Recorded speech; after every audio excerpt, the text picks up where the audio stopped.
berfirman, wahai orang-orang yang beriman, diwajibkan kepada kalian, gitu ya, dan diwajibkan kepada sebelum kalian, gitu, sebagaimana diwajibkan kepada umat-umat sebelum kalian berpuasa, dan di ujungnya la'allakum tattaqun, mudah-mudahan dengan ibadah puasa ini akan lahirlah insan-insan yang bertakwa, insan-insan yang muttaqin.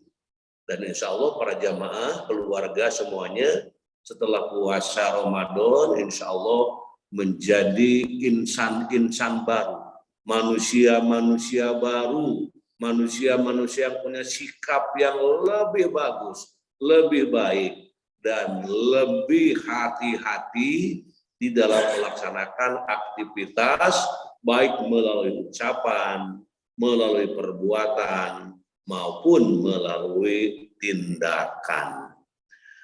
Mari kita lihat surah Ali Imran ayat 134 dan kita baca pelan-pelan. Mudah-mudahan dengan membacanya ini kita akan lebih meraih kemuliaan di hadapan Allah Subhanahu wa taala.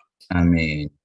A'udzu billahi minasy syaitonir rajim. Bismillahirrahmanirrahim. Alladzina yunfiquna bis-sarra'i wad-dharra'i wal-kadhimin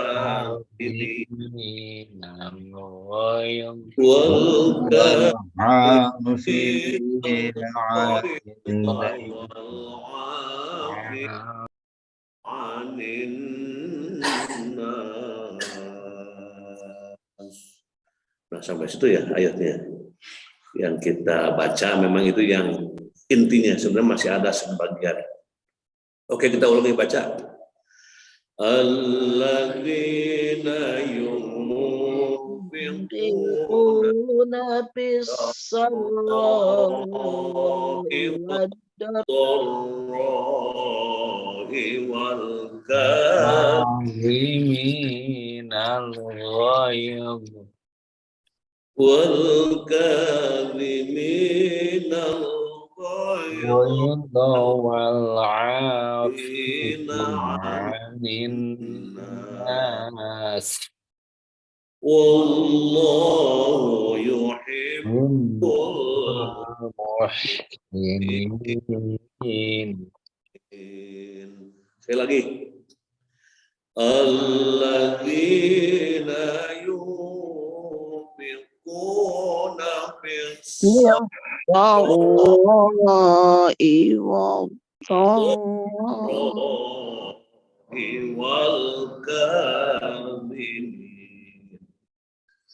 wal-kadhimin al-ghayza wal-'afina 'anil nas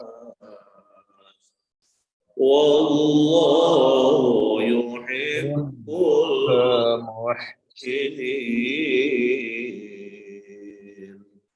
Shadaqallahul azim.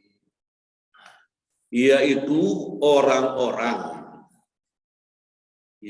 orang-orang yang berinfak baik di waktu lapang maupun sempit, dan orang-orang yang menahan amarahnya dan memaafkan kesalahan orang lain.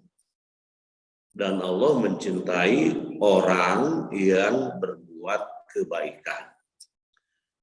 Nah, di sini sebelumnya itu ada kata-kata takwa ya. La'allakum tattaqun, sebelum ayat ini ada kata-kata tattaqun. Tattaqun itu orang takwa itu orang yang seperti apa? Seperti apa sih orang yang takwa itu? Nah, di ayat ini digambarkan. Setelah kita saum 1 bulan, lahir manusia-manusia muttaqin, seperti apa identitas ciri orang yang takwa. Inilah kita sedang mentafakuri diri kita, apakah ciri-ciri ini melekat pada diri kita setelah Ramadan.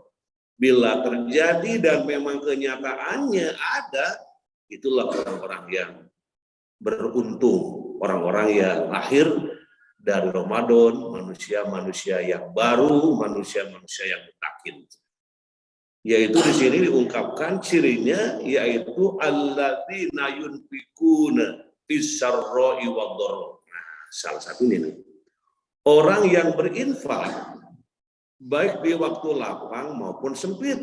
Di orang yang takwa itu tidak berpikir banyak atau sedikit, sedang banyak harta, sedang kurang harta, selalu saja berupaya memprogramkan diri. Nah, ini ya, memprogramkan diri untuk berinfak, bukan soal besar dan kecilnya, tapi soal inginnya melakukan infak itu dengan dalam keadaan suasana ya di waktu lapang ataupun sempit, selalu menyempatkan diri. Kemudian yang kedua, dan orang-orang yang menahan amarahnya. Jadi dengan puasa itu, dengan takwa itu, orang menjadi adem. Tidak sedikit-sedikit marah, sedikit-sedikit marah. Ini orang ini seperti apa ini? Marah terus ini. Di rumah marah, di jalan marah, di kelas marah, di masjid marah. Ini manusia macam apa itu? Nah, orang yang takwa tidak begitu. Bagaimana menahan diri untuk tidak berbuat marah, walaupun dimarahi orang, tetap dia dengan berusaha untuk tidak membalikkan kemarahan itu kepada orang yang marah. Subhanallah. Kita sering mendengar ya, gara-gara emosi yang berkelebihan, emosi yang berlebihan, itu bisa segala benda melayang di hadapan. Istri dimarahi sampai pulang kampung ya, kamu jangan kesini lagi. Ini manusia macam apa ini? Kalau masih ada yang begitu ini, maka mari kita untuk terus munajat, berdoa kepada Allah. Ini yang kedua, wal kadhiminal ghaidha, orang yang mampu ya, orang yang menahan amarahnya. Dan yang ketiga, wal afina 'anil nas, orang yang memaafkan kesalahan orang lain. Tak menunggu kapan kau mau minta maaf kepada aku, tidak begitu. Orang yang takwa itu, orang itu buat salah kepada saya, sudah saya maafkan. Memaafkan itu lebih indah, walaupun ada sebagian orang mengatakan lebih mudah memaafkan, lebih mudah minta maaf. Ada orang yang berandai-andai begitu. Jawabannya, minta maaf sulit, memaafkan susah katanya. Nah, disinilah kita sedang belajar untuk bisa memaafkan kesalahan orang, orang lain berbuat salah kepada kita, tetap kita memaafkannya. Tidak menunggu, apalagi titip salam kepada si Anu, ada dosa yang belum diminta maaf kepada aku, coba tolong datang tuh segera. Tidak begitu. Selalu memaafkan. Dan Allah mencintai orang-orang yang berbuat kebaikan. Oke, itu ayat yang sering kita dengar dan sering kita baca. Mudah-mudahan kita termasuk orang-orang yang dapat memiliki ciri-ciri orang yang takwa tersebut. Selanjutnya hadirin wal hadirat rahimakumullah. Nah, di sini ada interpretasi para mufasir. Dalam tafsir liyadabbaru ayatin atau markaz tadabbur, Umar bin Abdullah Al-Muqbil mengatakan bahwa ayat ini membahas tentang sifat-sifat orang yang bertakwa dan dijanjikan surga oleh Allah Subhanahu wa Ta'ala. Di orang-orang yang takwa itu disiapkan surga. Dan kita ini memang dianjurkan oleh Rasul untuk meminta surga. Dan ketika meminta surga pun, mintalah surga yang paling tinggi nilainya. Surga apa itu? Yang paling tinggi surga apa? Surga Firdaus. Surga Firdaus itu surga tempat yang di tempat itu ditempati oleh para nabi, ya, para rasul, siddiqin, syuhada dan solihin. Nah, kalau kita surga, mintalah yang tertinggi. Jangan, ya Allah berikan saya surga, terserah kelasnya bagaimana engkau. Mauan ini. Kalau minta yang tinggi, yang lebih hebat, dan ini dianjurkan Rasul. Jangan saya masukkan ke surga biar di halamannya juga, jangan begitu, mintalah yang lebih tinggi. Nah, ini orang-orang inilah yang akan menjadi penghuni surga, yaitu orang-orang yang bertakwa kepada Allah. Amin. Yang kedua, dalam tafsir Al-Quran Al-Azim, ini karya Ibnu Katsir, terdapat 4 sifat yang dimiliki orang-orang bertakwa.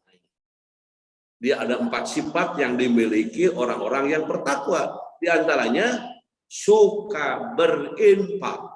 Kalau sudah pakai kata suka, artinya senang berinfak itu. Kalau nggak berinfak itu sedih, ya. Gimana ini saya tidak berinfak, tapi walaupun sedikit saya berupaya juga untuk berinfak. Makanya kalau di masjid itu ada celengan, ya, ada kenceleng yang lewat itu. Itu kenceleng lewat di depan hari Jumat itu. Itu diapakan kenceleng?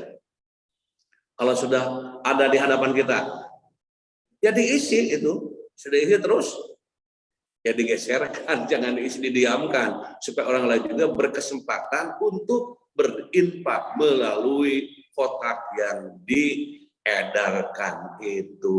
Ketika tidak mengisi, di situ berdoa kepada Allah, ya Allah berikan rezeki di waktu lain saya bisa untuk berinfak.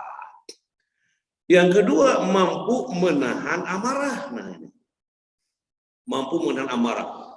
Jadi gejolak jiwa, marah, wajah merah, tangan bergetar, dan begitu kelihatan, ya, groginya. Tapi di situ mampu menahan amarah. Misalnya kalau sedang memegang benda, kata sebagian ulama dikatakan, kalau orang marah sedang memegang benda, lepaskan benda itu. Kalau sedang berdiri, segera duduk. Gitu, ya. Kalau masih, segera berwudu. Kalau sudah berwudu masih tetap saja marah, ini setan apa yang mengganggu ini? Gitu, ya. Udah wudu masih setan terus saja menggoda. Dalam hatinya, ini setan kayak apa ini? Kok mengganggu terus? Nah, inilah, ya, memang perjuangan. Di mana amarah itu perjuangan, gitu, ya. Kan pada umumnya kalau orang disentil sedikit oleh orang lain, wah itu biasanya keluar kata-kata yang tidak biasa keluar karena sedang memperlihatkan bahwa aku bisa juga marah, bahkan berusaha untuk marah. Nauzubillah. Kemudian yang ketiganya, di sini setelah memaafkan orang lain, ya, berbuat hal baik, nah ini, kepada sesama makhluk. Bukan hanya kepada manusia saja, kepada makhluk pada umumnya. Binatang, tanaman, ya, manusia lain. Nah, ada rasa, ya, rasa apa? Rasa untuk berbuat baik. Melihat tanaman kok tidak segar, disiramnya. Kok disiram masih tetap tidak segar, diberi pupuknya. Nah, jadi kemudian punya binatang misalnya, beri makan. Wah, gitu. Terus perhatian. Sifat-sifat ini bisa dikategorikan sebagai nilai pendidikan sosial di masyarakat. Itu interpretasi yang kedua.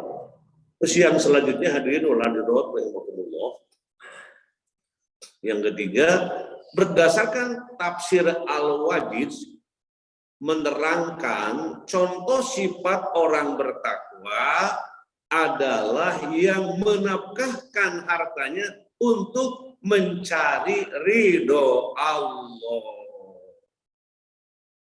Jadi kalau menafkahkan harta itu dasarnya untuk mencari ridho Allah. Juga orang-orang yang menahan amarahnya dengan bersabar sesuai kemampuan mereka untuk menampakkannya. Sehingga tidak ada satupun yang terzalimi. Allah menyukai orang-orang yang berbuat kebajikan. Jadi memang mendolimi kita tidak boleh, didolimi juga jangan. Jangan begini, silakan Anda mendolimi saya akan tidak mengembalikan kedoliman itu, tidak boleh begitu. Kita dolim ke orang lain tidak boleh, dan kita pun tidak mau didolimi oleh orang lain. Jadi pertahan dua-duanya untuk tidak melakukan kedoliman. Nah, itu yang ketiga, hadirin rahimakumullah. Kemudian yang selanjutnya, nah yang keempat ini, Imam Al-Juhaili berpendapat bahwa ayat ini mengisyaratkan tentang kemuliaan Rasulullah SAW yang memaafkan pada pasukan pemanah saat mereka tidak mengikuti instruksi beliau dalam perang Uhud. Masya Allah. Rasul tahu nih si Anu mungkin nggak ikut perang, diberikan tugas untuk memanah kok leha-leha, sehingga akhirnya perang Badar ini nyaris mengalami kekalahan. Nah setelah itu terjadi, Rasul itu memaafkan para pasukan pemanah yang saat itu ditugasi tidak mengindahkan tugas itu. Jadi kalau ada pimpinan memberikan tugas kepada bawahan, kemudian bawahannya itu seperti kurang mampu untuk melakukannya ataupun ogah, udah maafkan saja. Jangan langsung disetrap, langsung dihukum, bahkan dipukul-pukul. Ini tidak sesuai dengan tuntunan. Orang lain seperti itu, maafkan. Nah, itu Rasul memaafkan para pasukan pemanah saat mereka tidak mengikuti instruksi beliau dalam perang Uhud. Perang Uhud, perang di mana? Perang di Jabal Uhud. Uhud itu di mana? Di Madinah. Jangan lupa itu kalau sedang pergi ke Madinah kan ada ziarah ke makam Uhud. Yang di bawah gunung Uhud itu ada ada kuburan.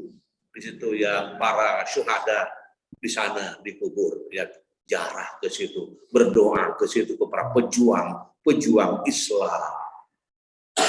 Kemudian beliau juga memaafkan perilaku orang-orang musyrik yang menjadi penyebab kematian pamannya Hamzah bin Abdul Al-Muttalib atau bin Abdullah ya, bin Abdul Al-Muttalib. Nah, di situ juga memaafkan kepada para kaum musyrikin.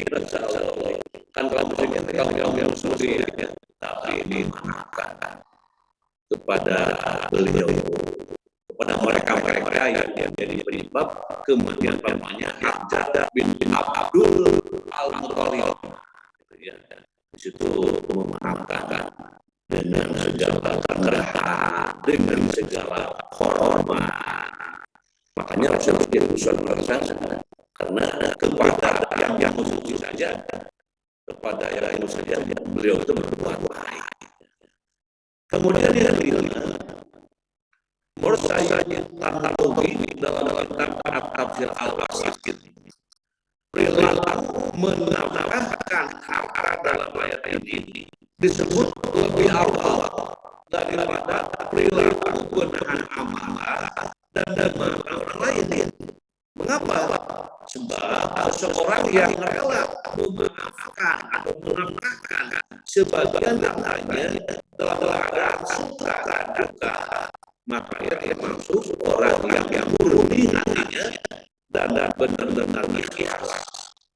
Ia memiliki komitmen yang dalam terhadap ajaran agama dan ketaatan kepada Allah Subhanahu wa Ta'ala. Ini dari pandangan yang kelima diungkapkan di sini, perilaku menafkahkan harta dalam ayat yang disebut lebih awal daripada perilaku menahan amarah dan memaafkan orang lain. Sebab seseorang yang rela menafkahkan sebagian hartanya dalam keadaan suka ia termasuk orang yang murni hatinya dan benar-benar ikhlas betul. Ia memiliki komitmen yang mendalam terhadap ajaran dan ketaatan kepada Allah Subhanahu wa taala. Yaitu ada 4 pandangan, 4 pemikiran dari para mufassir tentang ayat-ayat yang kita baca. Selanjutnya dari di sini Allah berfirman, mari kita baca-baca pelan dengan penuh ikhlas kepada Allah Subhanahu wa taala.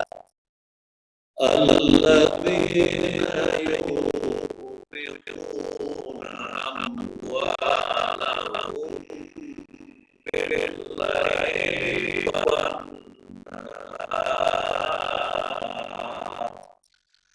bil-laili wan-nahari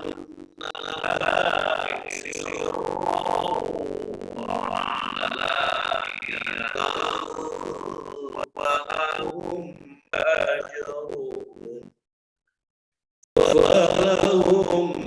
ajruhum 'inda rabbihim. Orang-orang yang menginfakkan hartanya malam dan siang hari secara sembunyi-sembunyi maupun terang-terangan, mereka mendapat pahala di sisi Tuhannya. Dan ada orang yang menafkahkan harta itu mungkin ingin sembunyi-sembunyi ataupun ingin terang-terangan di waktu malam ataupun siang. Ayat ini dijawab, semua mereka mendapat pahala. Kalau kita memberikan sumbangan pada orang lain, kemudian orang menyebutkan terima kasih, nah itu luar biasa. Kemudian juga tidak menyebutkan terima kasih, itu juga tetap tidak tergoyahkan. Kenapa? Karena Allah yang akan memberikan balasan kepada orang-orang yang infak, baik di waktu malam ataupun siang, baik dalam sembunyi-sembunyi maupun terang-terangan. Semua dibalas oleh Allah Subhanahu wa taala. Selanjutnya hadirin rahimahumullah. Nah, ini ada nih yang ke-6 ya, yang ke-6 ini menurut Imam Az-Zuhaili dalam tafsir Al-Munir nih, seseorang yang memaafkan orang yang berbuat zalim kepadanya padahal ia mampu membalasnya, maka perilaku ini menunjukkan kemampuannya untuk mengendalikan diri, kebijaksanaannya dalam berpikir dan karakternya yang kuat. Ini dimarahin di depan orang banyak, jadi harusnya kan marah gitu ya. Tapi dia diam, 1000 diam, 1000 kata itu tidak terucap, semuanya diam. Tidak ada kata-kata yang dilontarkan, diam. Dan kelihatan dari matanya itu keluar air mata yang menunjukkan bahwa apa yang dirasakannya itu pedih, akhir pedih, menyedihkan, tapi dia tidak terucap kata. Jawabannya hanya air mata yang keluar.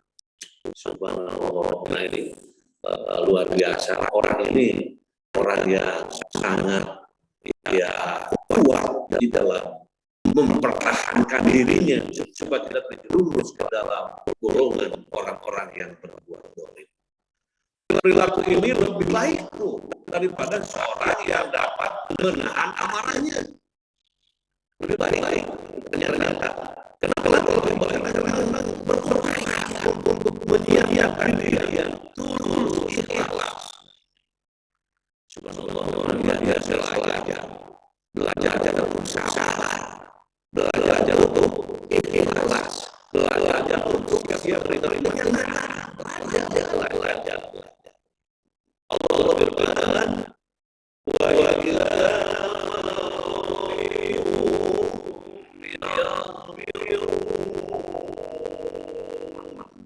dan apabila mereka marah, segera memberi maaf. Dan apabila mereka marah, segera memberi maaf. Jadi mereka marah, segera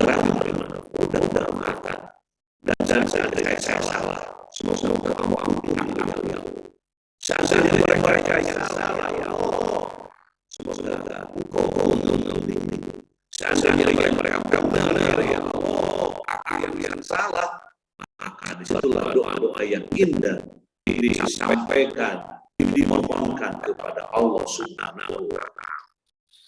Hadirin wal hadirat rahimakumullah, kita akan melihat kesimpulan ayat yang tadi disimpulkan. Ayat ini dapat disimpulkan bahwa secara umum perilaku orang-orang yang bertakwa dibagi menjadi dua. Orang-orang yang takwa ini dibagi menjadi dua. Melihat perilaku mereka. Pertama, orang-orang yang senantiasa taat dan beribadah kepada Allah. Mereka adalah orang-orang yang berinfak dalam keadaan suka dan duka, dan orang-orang yang menahan amarahnya dan memaafkan kesalahan orang lain. Yang pertama, sudah selesai, ya, memaafkan orang lain, tidak ngomong kesan orang lain. Udah, aku maafkan. Subhanallah. Kita mudah-mudahan saya yang nomor pertama itu artinya di situ betapa murninya orang itu. Yang kedua, orang-orang yang berdosa dan segera bertaubat. Mereka adalah orang-orang yang disebut pada ayat 135. Mereka dimasukkan oleh Allah sebagai bagian dari orang-orang yang bertakwa karena seorang yang berdosa. Lalu segera bertaubat, maka statusnya sama seperti orang yang bertakwa yang mendapatkan kemuliaan dari Allah. Kan kalau manusia tidak lepas dari dosa, gitu ya. Tapi ada kesadaran untuk segera bertaubat kepada Allah, dan bertaubat itu tidak menunggu besok lusa. Saat itu pun langsung memohon ampun bertaubat kepada Allah. Nah, itu dua kesimpulan dari ayat yang kita baca. Mudah-mudahan kita bisa merenungkannya dan kita menjadi orang yang dermawan, menjadi orang yang bisa menahan amarah, bisa juga memaafkan orang lain tanpa diminta dan tanpa menunggu, betul-betul terus memaafkan dengan penuh ketulusan. Selanjutnya hadirin wal hadirat rahimakumullah. Nah, di sini Allah Subhanahu wa taala berfirman. Mari kita baca pelan-pelan. Walladzina idza fa'alu fahishatan aw zalamu anfusahum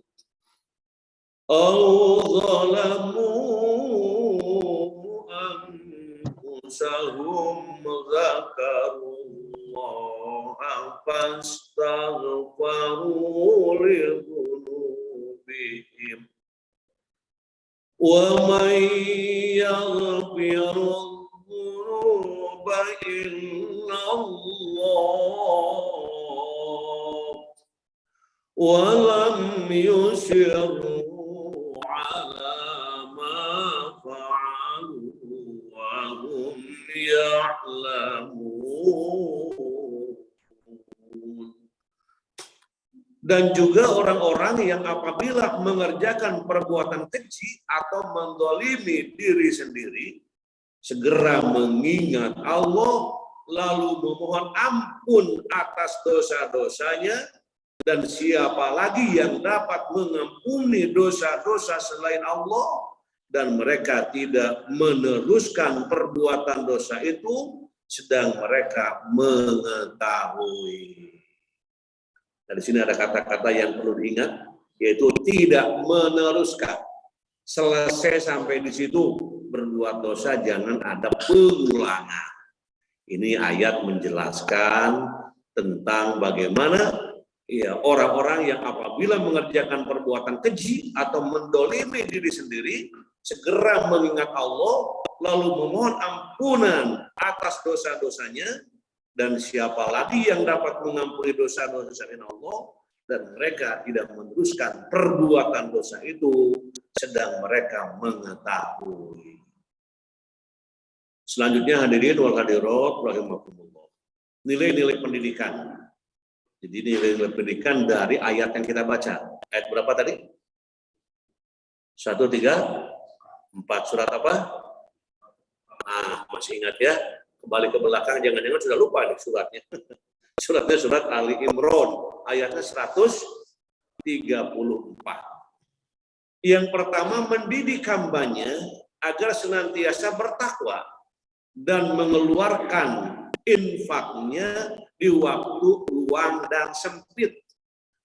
Nah, saya lihat di salah satu lembaga pendidikan ada yang mendidik berinfak setiap hari Jumat, mendidik anak-anak SD setiap hari Jumat. Jadi ada semacam kenceleng. Kemudian di situ ada pengumuman siapa yang punya rezeki, mari kita untuk memasukkannya ke kenceleng yang sudah disiapkan. Ini sedang mendidik menjadi orang yang dermawan, gitu ya. Supaya menjadi orang yang selalu berinfak. Jadi ada sentuhan-sentuhan di situ.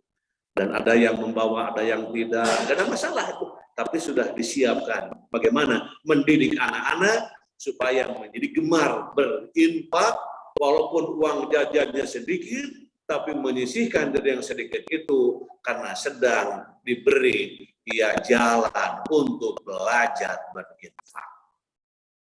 Yang kedua, mengajarkan hambanya agar bisa menahan amarah dan berlapang dada serta mudah memaafkan orang lain.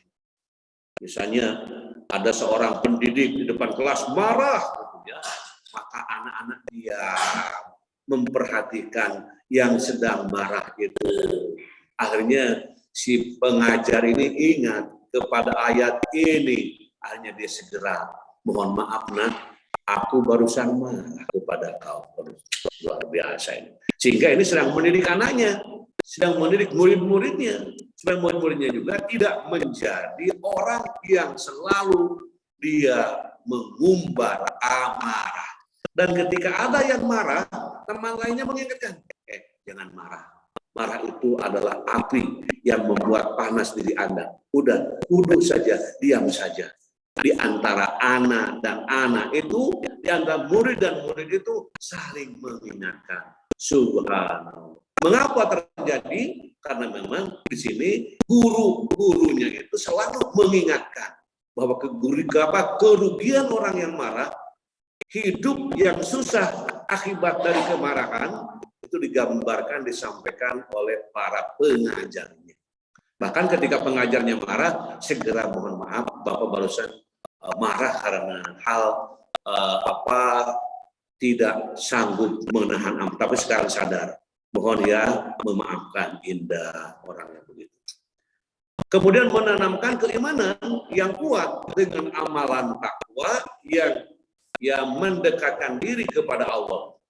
Ini menanamkan keimanan. Jadi ada orang yang sholat, anak kecil, kalau sholatnya itu cepat gitu ya, cepat sholatnya itu. Kata ibunya, kamu kok sholatnya cepat? Jangan hanya dilihat oleh ibu perasaanmu, tapi kamu dilihat oleh Allah. Silahkan kamu mau bacaannya cepat, ruku sujudnya juga asal-asalan, itu silahkan. Allah yang menilaimu. Nah ini kepada anak kecil. Dikatakan seperti itu, si anak ngomong lagi, kalau gitu mah aku sholat lagi ya. Ya silahkan. Kan kamu sholat itu dilihat oleh Allah. Nah itu ya, indah. Kamu kan diperhatikan, dinilai oleh Allah. Kalau kamu barusan sholat yang tadi kurang merasa beres, silahkan sholat lagi. Indah banget itu anaknya. Ini ibu sebagai pendidik, sebagai pengajar di rumah, sedang mengarahkan anak-anaknya supaya dia tetap percaya, yakin kepada Allah melalui teguran-teguran tadi. Atau melihat anak yang wudunya itu tidak sampai ke sikut. Kata ibunya, kamu tidak sampai ke sikut nih, tidak basah sikutnya. Wah ini Allah kan maha tahu. Pasti Allah tidak akan menerima ibadahmu selanjutnya. Nah ini sedang mendidik supaya anak taat, patuh dan yakin kepada ya Allah Subhanahu wa taala. Kemudian selanjutnya hadirin wal hadirat rahimakumullah. Makna takwa, Imam Ar-Raghib Al-Asfahani dalam kitab Al-Mufradat fi Ghoribil Quran mendefinisikan Takwa yaitu menjaga jiwa dari perbuatan yang membuatnya berdosa dengan meninggalkan apa yang dilarang dan meninggalkan sebagian yang dihalalkan. Nah, ini. Itu takwa menurut pendapat yang pertama. Jadi menjaga jiwa dari perbuatan yang membuatnya berdosa dengan meninggalkan apa yang dilarang dan meninggalkan sebagian yang dihalalkan. Sedangkan Imam An-Nawawi mendefinisikan takwa dengan mentaati perintah dan larangannya. Maksudnya menjaga diri dari kemurkaan dan azab Allah. Bahkan Imam Al-Jurjani mendefinisikan takwa yaitu menjaga diri dari siksa Allah dengan mentaatinya, yakni menjaga diri dari pekerjaan yang mengakibatkan siksa, baik dengan melakukan perbuatan atau meninggalkannya.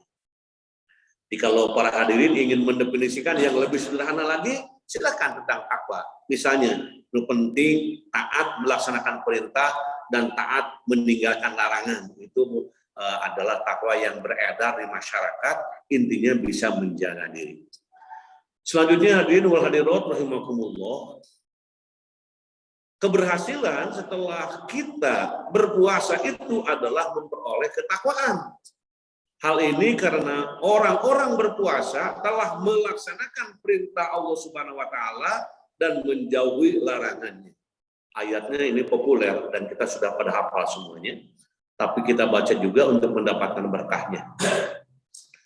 Ya ayyuhalladzina amanu kutiba alaikumussyiyam kutiba alaikumussyiyam kama kutiba alal ladzina min qablikum kama kutiba alal ladzina min qablikum la'allakum tattaqun.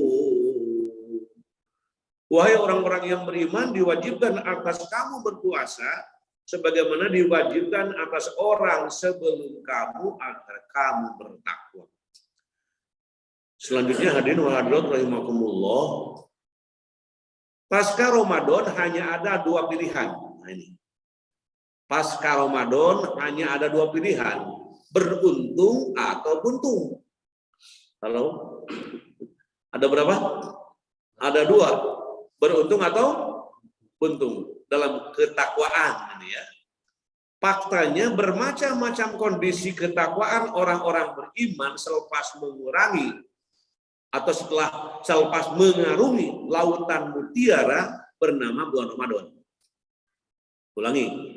Jadi faktanya bermacam-macam kondisi ketakwaan orang-orang beriman selepas mengarungi lautan mutiara bernama bulan Ramadan. Kemudian Ramadan bukan momentum kesalehan musiman. Kemudian tidak perlu saleh di bulan-bulan lainnya dan hanya akan kembali beramal saleh pada Ramadan tahun berikutnya. Nah, orang yang telah berada pada posisi benar-benar takwa, ia otomatis mendapatkan banyak keuntungan, bukan hanya dalam konteks beragama atau ukhrawi, ya, tetapi juga mendapatkan banyak kemudahan dan kesuksesan dalam hal duniawi. Hal terpenting untuk diperhatikan dan dievaluasi adalah apa yang dihasilkan setelah Ramadan itu selesai. Nah, itu keberhasilan Ramadan yang digambarkan di dalam penjelasan barusan. Selanjutnya hadirin wa'alaikumullah, di sini juga menerangkan bahwa orang yang beruntung yaitu terhindar dari siksa akhirat. Itu yang beruntung. Mereka adalah orang-orang yang bersih, beriman kepada Allah dan tidak mempersekutukannya. Kemudian mengimani kepada yang disampaikan oleh Nabi Muhammad dan senantiasa menjaga salatnya. Qad aflaha man tazakka. Sungguh beruntung orang-orang yang menyucikan diri dengan beriman. Wa dzakara asma rabbih fasalla, dan mengingat nama Tuhannya lalu dia salat. Nah, itu yang dikatakan aflaha, beruntung. Kemudian selanjutnya hadirin wal hadirat rahimakumullah, ciri orang bertakwa, orang yang memiliki rasa takut kepada Allah, menurut Abu Lais As-Samarqandi dalam Tanbihul Ghafirin diungkapkan, pertama, lisannya tidak pernah digunakan untuk berkata bohong dan gunjing. Lisannya fokus zikir, membaca Al-Quran, dan hal baik lainnya. Kedua, tidak masuk ke dalam perutnya kecuali makanan yang halal dan baik. Dan meskipun makanan halal, mereka mengkonsumsi secukupnya dan tidak berlebihan. Ketiga, tangannya tidak digunakan untuk yang diharamkan. Keempat, kaki dan langkahnya digunakan untuk sesuatu yang baik dan bukan untuk maksiat. Kelima, hatinya tidak dipenuhi rasa kebencian dan permusuhan. Yang keenam, taat kepada Allah dengan penuh keikhlasan dan tidak takut kepada Allah karena untuknya dan ingin dilihat orang lain. Keenam, saya lihat ulangi lagi. Keenam, taat kepada Allah dengan penuh keikhlasan dan tidak takut kepada Allah karena untuknya ataupun untuk ria, ya di sini, dan tidak takut kepada Allah karena untuk ria dan ingin dilihat orang lain. Selanjutnya hadirin wal hadirat rahimakumullah. Nah, ini sebagaimana tadi di atas ada kata-kata menakar. Bagaimana menakar kualitas takwa sebagai wujud keberhasilan Ramadan? Nah, ini pertanyaannya. Kita cari jawabannya. Yang pertama di sini, mereka mampu mengontrol emosinya. Nah, di orang-orang itu mampu mengontrol supaya ini nih bahaya nih, emosi nih dikontrol. Laisa syadid bisur'ati, innama syadid alladzi yamliku nafsahu indal qadam. Orang yang kuat bukanlah ia yang pandai bergulat, melainkan ia yang mampu mengontrol emosinya dengan baik ketika marah. Karena banyak orang yang telah berpuasa namun tidak sampai pada ketakwaan, hanya rasa lapar saja yang diperoleh. Rasul bersabda, kam min shaimin laisa lahu min siyamihi illal ju'. Banyak orang yang berpuasa namun ia tidak mendapatkan apapun dari puasanya selain rasa lapar saja. Selanjutnya hadirin wal hadirat rahimakumullah, senantiasa mengingat Allah dan tawakal kepadanya. Qul inna sholati wa nusuki wa mahyaya wa mamati lillahi rabbil alamin. Katakanlah Muhammad, sesungguhnya salatku, ibadahku, hidupku dan matiku hanyalah untuk Allah, Tuhan seluruh alam. Ini bacaan yang sering dibaca ketika sholat. Inna sholati wa nusuki wa mahyaya wa mamati lillahi rabbil alamin. Terus selanjutnya nomor 3. Sebelum nomor 3, nanti ada penjelasan. Salasun man kunna fihi wajada halawatal iman. ayyakunallahu wa rasuluhu ahabba ilahi mimma siwahuma wa an yuhibbal mar'a la yuhibbuhu illa lillah wa an yakraha an ya'uda fil kufri kama yakrahu an yuqdzaba fin nari. 3 perkara yang apabila ada pada diri seseorang, ia akan mendapatkan manisnya iman. Ia akan mendapatkan manisnya iman bila 3 perkara ada pada diri seseorang. Dijadikannya Allah dan Rasulnya lebih dicintainya dari selain keduanya. Menempatkan cinta Allah dan kepada cintanya Rasul di atas segala-galanya. Jika ia mencintai seorang, dia tidak mencintainya kecuali karena Allah. Dan dia benci kembali kepada kekufuran seperti dia benci bila dilempar ke neraka. Nah, inilah orang-orang yang akan mendapatkan manisnya iman. Tadi yang pertama apa? Cinta kepada Allah dan Rasulnya di atas segala-galanya. 2, berteman dengan siapapun karena Allah. Kemudian yang ketiga apa? Dia benci kepada kekufuran seperti dia benci bila dilemparkan ke dalam neraka. Bila yang 3 itu ada pada diri kita, maka itu orang mendapat manisnya iman. Subhanallah. Bagaimana para jamaah? Sudah merasakan manisnya iman? Itu yang diperjuangkan oleh kita. Selanjutnya hadirin wal hadirat rahimakumullah, menyiapkan program peningkatan kualitas takwa dengan istiqomah beribadah. Fa inna ma'al usri yusra, inna ma'al usri yusra. Karena sesungguhnya sesudah kesulitan itu ada kemudahan. Sesungguhnya sesudah kesulitan itu ada kemudahan. Ketika diberi kesulitan, pasti ada kemudahan. Ketika diberi kemudahan, insya Allah akan terus diberi kemudahan. Dan ketika ada kesulitan, pasti kembali kepada kemudahan. Nah, selanjutnya hadirin muhadirat rahimakumullah, istiqomah dalam ketakwaan.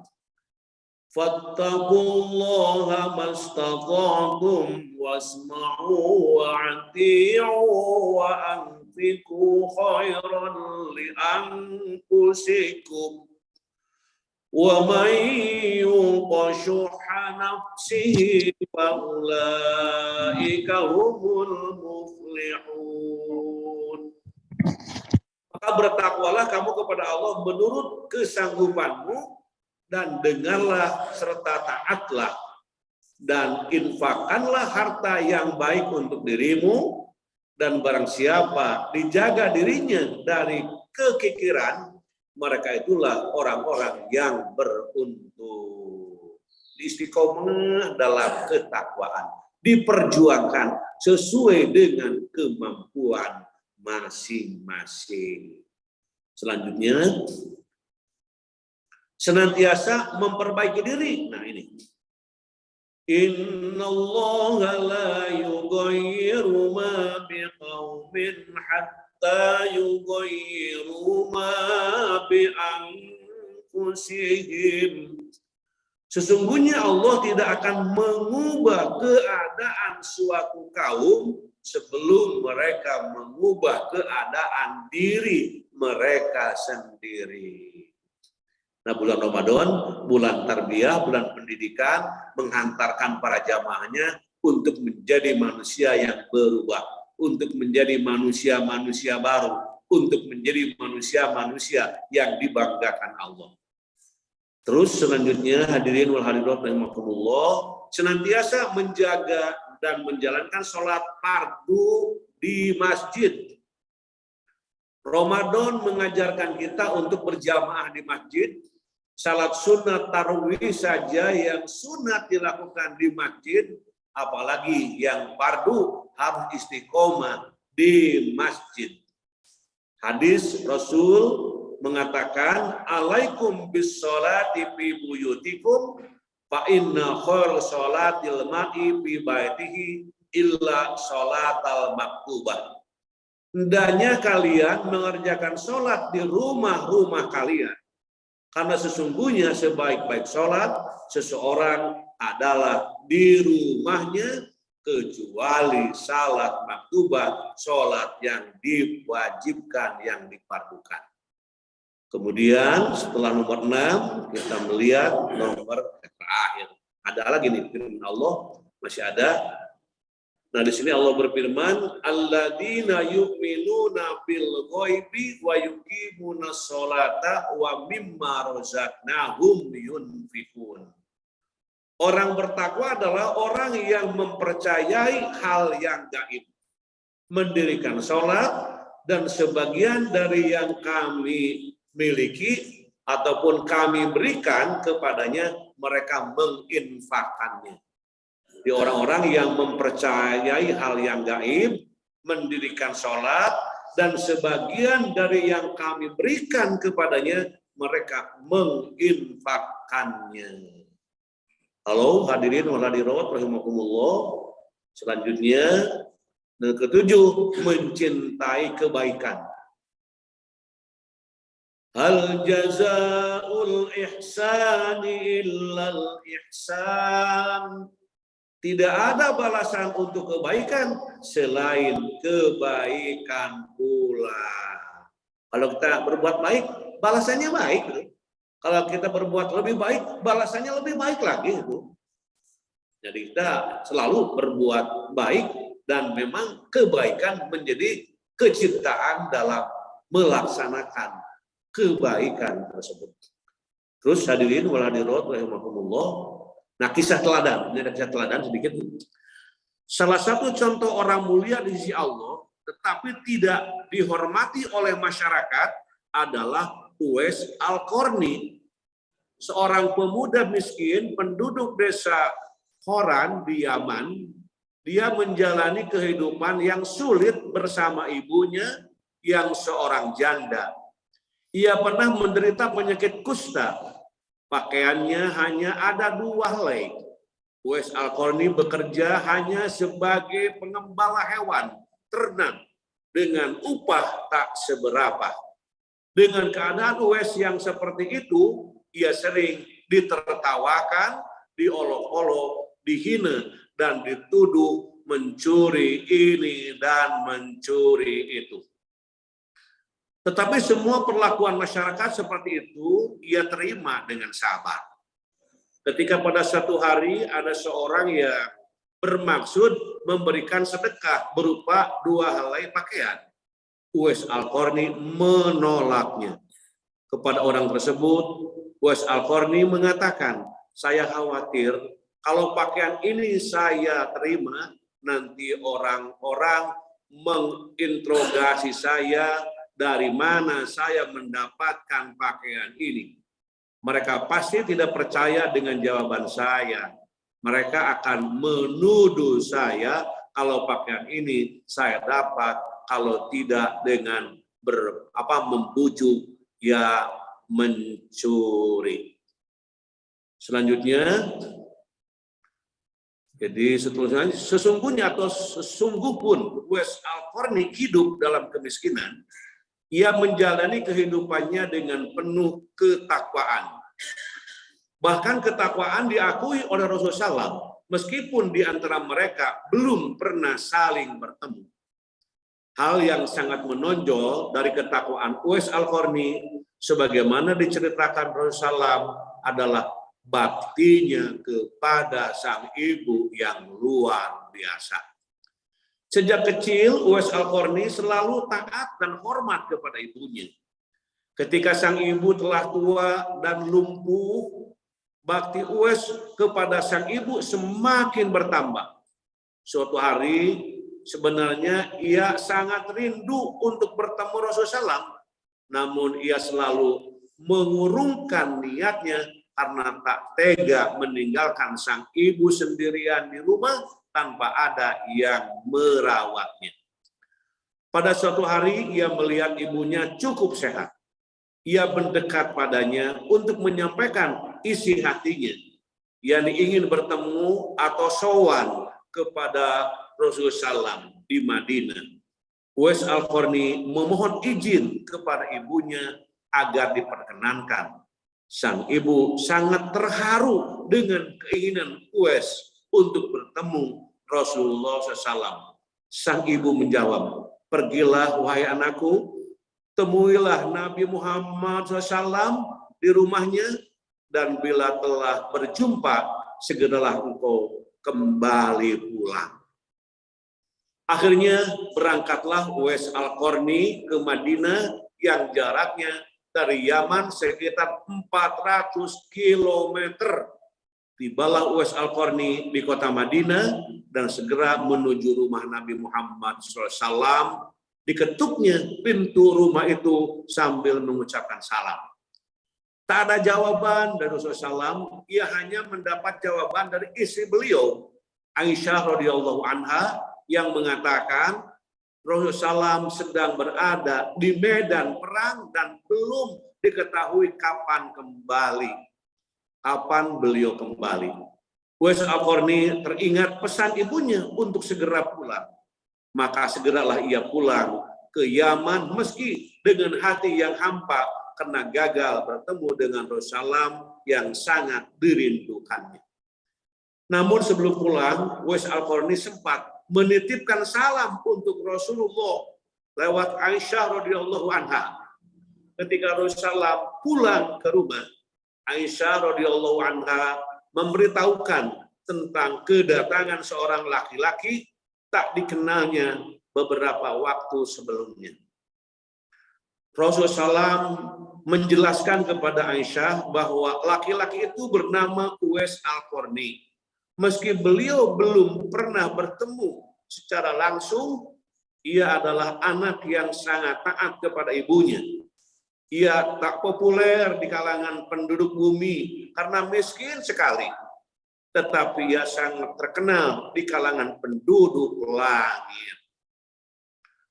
Itulah kisah Uwais Al-Qarni. Mudah-mudahan kita sebagai anak dan anak-anak kita juga sebagai tanggung jawab kita merasa bangga terhadap para orang tuanya. Bagaimanapun orang tua sudah tuanya, tetap kecintaan merawatnya menjadi salah satu amalan yang akan menguntungkan bagi anak-anak yang taat kepada orang tuanya.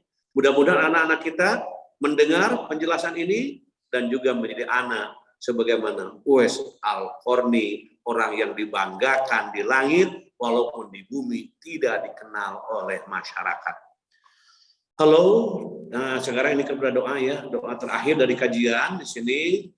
Allahumma ati nafsi taqwaha anta waliyuha wa maulaha wa khairu man zakkaha. Ya Allah, berikan jiwaku ini ketakwaan, sucikan ia. Engkaulah sebaik-baik yang mensucikannya. Engkau penolongnya dan pemiliknya. Amin. Doa bagus, silahkan diamalkan, dibaca oleh kita. Mudah-mudahan kita termasuk orang yang dimuliakan Allah Subhanahu wa Ta'ala.